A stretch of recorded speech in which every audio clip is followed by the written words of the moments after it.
RD याला शिक्षक होतं.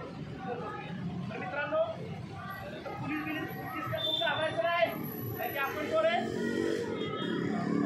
घाबरायचं नाही का?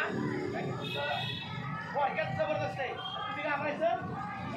जिंदाबाद जिंदाबाद जिंदाबाद जिंदाबाद जॉईंट ऍक्शन कमिटी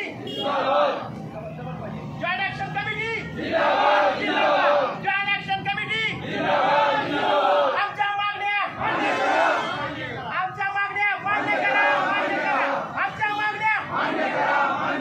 अरे आवाज दो, अरे आवाज दो, अरे फलटणवाले आवाज दो. जिंदाबाद जिंदाबाद जिंदाबाद जिंदाबाद फलटणवाले आवाज दो, अरे फलटणवाले आवाज दो.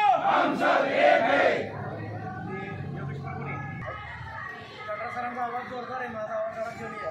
त्यांचं काम पण मोठं आहे तसं, कारण ते मोठ्या मोठ्या मिटिंगला सुद्धा सारखे जात असतात.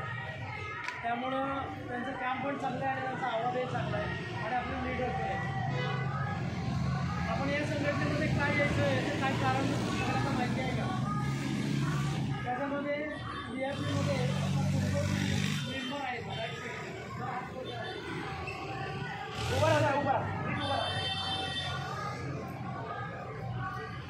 यांच्यासाठी एकदा जोरदार टाळा वाजवा. हे काय सांगितलं की आपल्यासाठी स्वतःचं नाव लाईफ टाईम मेंबर, म्हणजे जोपर्यंत जिवंत आहे तोपर्यंत हे केलेले. आपण वर्षाला वगैरे फी गोळा करत आहे, लाईफ टाईमची फी गोळा करत आहे आणि ही फी ह्या लोकांनी दिलेली आहे. कशाला दिली माहिती आहे? या संघटनेत दिली. संघटना परत तुम्हाला पैसे मागत नाही. तर अशा लोकांसाठी जोडलं टाळावं. खरं बघायला गेलं तर ॲक्च्युली संघटना आपल्यासाठी आपल्या मागण्या मान्य करण्यासाठी.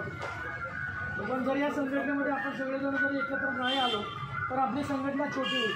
आत्ताच मोबाईलला मेसेज आला आहे, रत्नागिरीमध्ये 350 एजंटांनी आता हे मोठं आंदोलन केलेलं आहे. म्हणजे देशामध्ये सगळीकडं अतिशय मोठ्या मोठ्या प्रमाणामध्ये सगळे एजंट हे रस्त्यावर उतरलेले आहेत की याच्यामध्ये ग्राहकांच्यासाठी आपण सगळ्या गोष्टी करत आहोत. ग्राहकांना जास्तीत जास्त न्याय मिळाला पाहिजे, आपल्याही काही मागण्या मान्य झाल्या पाहिजेत. या गोष्टीसाठी आपण म्हणजे जवळपास आम्ही सगळेजण जे लीडर आहे ते 8 दिवस झालं या प्रोग्रामच्या निमित्ताने सगळेजण एकत्र भेटत आहोत आणि हा प्रोग्राम कसा मॅनेज करायचा, कसा करायचा या दृष्टीने विचार चर्चासत्र आमचं चालू आहे. रात्री 12-12 वाजेपर्यंत